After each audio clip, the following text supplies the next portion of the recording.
लग्न झाल्यावर मुलीवर नवऱ्याने प्रेम करावं का बाकीच्या नातेवाईकांनी? बोला माया हो.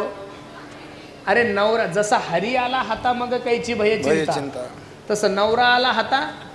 नवरा आल्यावर महाराज सासू सासऱ्याची काय करायची? बीट लावून करता येते ना.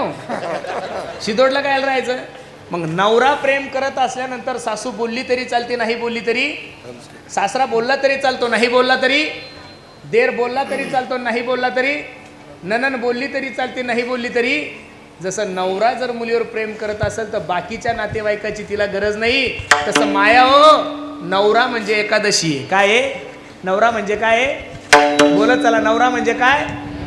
आणि सासू सासरे देर भावजया ननंदा हे म्हणजे गुरुवार मंगळवार बुधवार.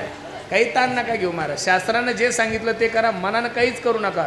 एक माणूस म्हणे मी स्वामी समर्थाचा गुरुवार करतो, म्हणलं चांगली गोष्ट आहे. एक म्हणे साईबाबाचा गुरुवार करतो, मला आजची गोष्ट चांगली आहे.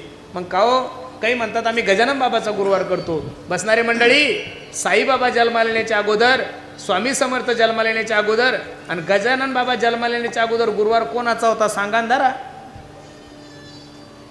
मुंबई आया सो बग दिया याला शास्त्र मानत नाहीये. तुम्हाला उपवास धरण्यासाठी शास्त्र पुरावा लागेल ना. शास्त्रामध्ये दोनच उपवास सांगितले, एकादशी आणि सोमवार. मग महाराज सांगतात काय करा?